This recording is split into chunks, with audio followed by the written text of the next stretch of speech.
وہ انہوں نے کہا کہ یہ جو معجزات اور کرامات ہے نا، اس میں انجینئر صاحب کو سمجھ نہیں آئی ہے، چونکہ فاعل حقیقی اللہ ہے لہذا کچھ بھی ہو سکتا ہے، تو آپ ان کرامات کا مذاق نہ اڑایا کریں۔ اور وہ بار بار ایک ہی مثال، سیدہ مریم کو صرف پھل نہیں ملے تھے اللہ کی طرف سے، وہ ایک پیغمبر کی والدہ تھی، اس کی وجہ سے ان کے پاس فرشتہ آیا، اور جو اگلی بات ہے کہ بغیر خاوند کے ان کو اولاد ہوئی۔ تو پھر پورے طریقے سے کرامت ثابت کرو۔ مجھے ان بزرگوں کی لسٹ چاہیے جن کے باپ نہیں ہے۔ ہائے ہائے ہائے، ٹائم کیا مت ہے کہ مفتی صاحب لسٹ دو کدا پیو نہیں پلبدا۔ اگر تم نے عیسیٰ ابن مریم اور سیدہ مریم علیہ السلام کی مثالیں دینی ہیں تو مجھے ان بابوں کی لسٹ بھی چاہیے جن کے باپ کوئی نہیں ہے۔ تو آپ سمجھ رہے ہیں نا اس کا مطلب کیا ہوگا؟ کرامت نہیں رہے گی، کچھ اور ہی بن جائے گا۔ نہیں کرامتیں بن دیا۔ معجزات اس لیے ہوتے ہیں کہ نبیوں کو اللہ نے منوانا ہوتا ہے، بابوں کو اللہ نے منوانا نہیں ہوتا۔ کرامت کا مطلب ہے کہ اللہ کا کرم ہو جائے، اور خود مفتی صاحب بھی مانے کسی کے اختیار میں نہیں ہوتا۔ جب اختیار میں نہیں ہوتا تو پھر آپ کیوں اس طرح کے کلیم کرتے ہیں؟ اچھا، پھر انہوں نے مثال دی جی وہ تخت بلقیس والا واقعہ۔ تخت بلقیس والا واقعہ ہم بھی عام حالت میں سمجھانے کے لیے اسے کرامت کہتے ہیں، لیکن اگر آپ اسے دقت نظر سے دیکھیں تو وہ کرامت ہے ہی نہیں ہے، کیونکہ قرآن میں الفاظ ہیں کہ ایک شخص جس کے پاس کتاب کا علم تھا، اس نے تو دعویٰ کیا۔ کرامت تو کبھی دعویٰ کر کے ہوتی نہیں ہے۔ اگر یہ کرامت ہے تو اس سے پہلے جو جن کھڑا ہوا تھا وہ بھی صاحب کرامت ہے، کیونکہ اس نے کہا تھا میں آپ کی محفل برخاست ہونے سے پہلے اس تخت کو لے آؤں گا، اس تخت کو تو کوئی ہلا بھی نہیں سکتا، تو وہ بھی کرامت تھی۔ اس کو جن بیچارے کو پوچھتے ہی نہیں، یہ بھی کرامت کوئی نہیں ہے، اس کے پاس کتاب کا علم تھا۔ اور مفتی صاحب سے اسی پوڈ کاسٹ میں غلطی ہوئی، کہتے ہیں انجیل کا علم تھا۔ انجیل تو کئی سو سال بعد نازل ہوئی ہے مفتی صاحب، انجیل کا علم نہیں تھا، کتاب کا علم ہے۔ اور اس طرح کا علم آج بھی اگر کسی کے پاس ہے تو کر کے دکھاؤ۔ انجینئر صاحب نے پڑھے ہے، وائٹ ہاؤس غائب کرو، مارگلا عزت رکھو،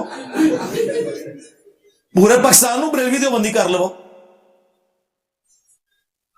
ہاں، اصحاب الکہف کا 300 سال تک سوئے رہنا یہ کرامت ہے، لیکن اس کرامت کا بھی اینڈ یہ ہے کہ اصحاب الکہف کو خود بھی پتہ نہیں چلا وہ کتنا عرصہ سوئے رہے ہیں۔ جب وہ اٹھے ہیں تو کہہ رہے ہیں کہ ہم دن یا دن کا کچھ حصہ سوئے ہیں، ان کو پتہ ہی نہیں تھا 300 سال۔ یہ کرامت کا اینڈ یہ ہوتا ہے، اور یہ کرامت کے ذریعے کہتے ہیں بس کرامت ہو تو فاعل حقیقی اللہ ہے، جو مرضی منوا لیں، اس کا کوئی اینڈ نہیں ہوگا بھائی۔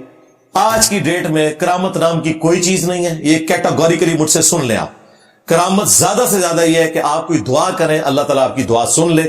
کر کے کچھ نہیں دکھا سکتا، کر کے اگر کوئی دکھا سکتا ہے تو صرف پیغمبر دکھا سکتا ہے، یہ ذہن میں رکھیے گا، کیونکہ اس کو اللہ تعالیٰ نے منوانا ہوتا ہے۔ یا پیغمبر کی موجودگی میں اگر کوئی معجزہ ہو کسی صحابی کے ساتھ، جس طرح سلیمان علیہ السلام کے درباری کے ساتھ ہوا، یا نبی اسلام کی مبارک زندگی میں اور صاحب کے ساتھ بھی کئی معجزات ہوئے ہیں، صحیح بخاری میں رپورٹ ہوئے ہیں، مسلم میں رپورٹ ہوئے ہیں، وہ نبی کا معجزہ ہوتا ہے۔ نبی کے دنیا سے جانے کے بعد کرامت والا معاملہ ہے، اور وہ زیادہ سے زیادہ یہ ہے کہ آپ دعا کریں اور دعا قبول ہو جائے۔ کر کے کوئی کچھ نہیں دکھا سکتا۔ ورنہ مجھے بتائیں، جو میں نے بابوں کی بٹی پلید کر دی ہے، اور یہ بابے واقعتاً ان کے نزدیک اولیاء اللہ ہیں، کسی ایک کو تو غصہ کھا کے قبر سے نکلنا چاہیے تھا، جیلم اکیڈمی کا چکر لگانا چاہیے تھا۔ ہمارے وہ خادم رضوی صاحب کہتے تھے جی امت مر جائے، امام مالک فرماندے نے کہ نبی دیاں گستاخیاں ہو رہی ہیں، امت کچھ نہیں کر رہی۔ میں کہا بابا جی چھڑ دیو، امت کیوں مرے؟ بابے مر جان جڑے نگاہ مار دے سن، امت کے پاس تو اختیار ہی کوئی نہیں۔ بابے کدھر مر گئے؟ انہوں نے اپنے نبی کا کلمہ نہیں پڑھا ہوا، نبی کی محبت ان کے ایمان کا حصہ نہیں ہے۔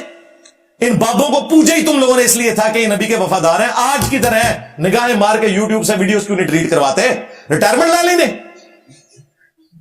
بابے مر جان، امت کیوں مرے؟ تیرے بابے مر جان بابیا، امت مر جائے۔ کہانی کراتا رہا پوری زندگی، لوگ بھی جناب معصوم آ رہے ہیں واقعی جی،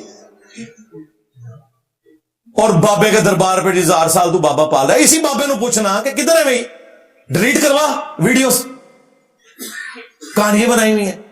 اس طرح کچھ نہیں ہوتا بھائی۔ کرامت نام کی کوئی چیز اس طرح کی نہیں کہ کوئی کر کے بتا سکے۔ پرانی امتوں کی مثالیں دینا بالکل غلط بات ہے، وہ معاملہ ہی الگ تھا ختم نبوت کے بعد۔ یہ چیزیں اس طریقے سے بین ہے. ہاں دعا ہو سکتی ہے وہ قبول ہو, وہ کئی دعائیں ہیں جو قبول ہوئی ہیں, اللہ کا شکر ہے. ہر بندے کے ساتھ اس طرح کے ایکسپیرینسز ہو جاتے ہیں, لیکن کوئی کر کے نہیں دکھا سکتا کہ میں یہ کرنے لگا ہوں تو ان کر لو, ورنہ یہ کچھ کر کے دکھا دیتے نا. سارے فیل ہو گئے ہیں, ذلیل ہو رہے ہیں ان کے فرقے, ان کے بزرگوں کی تعلیمات کی میمز بن رہی ہیں, کوئی کچھ نہیں کر سک رہا, تماشا لگایا ہوا انہوں نے.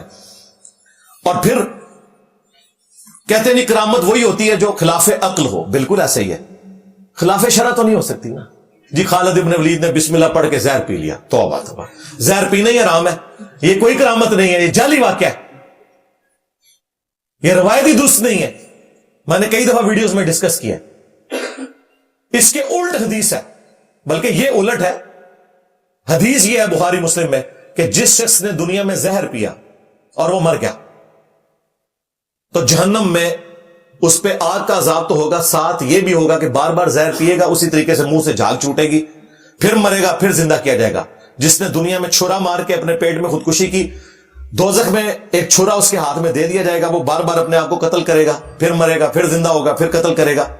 جس نے پہاڑ سے گرا کر اپنے آپ کو خودکشی کی بلندی سے, یا ہمارے وہ پیر بگوڑے شاہ کی طرح مینار پاکستان سے کود کے خودکشی کی اس نے, تو اسے بار بار پھر مینار پاکستان سے پھینکا جائے گا. اس پہ امام بخاری نے باب باندھا ہے کہ زہر پینا حرام ہے, جو کام کرنا ہی حرام ہے وہ کرامت کہاں سے بن گئی. یہ کرامت بنا کے پیش کرتے ہیں, اور چھڑ دو زہر نو, لیاؤ بابا ساکٹ میں 2 انگلیاں دے میرے سامنے.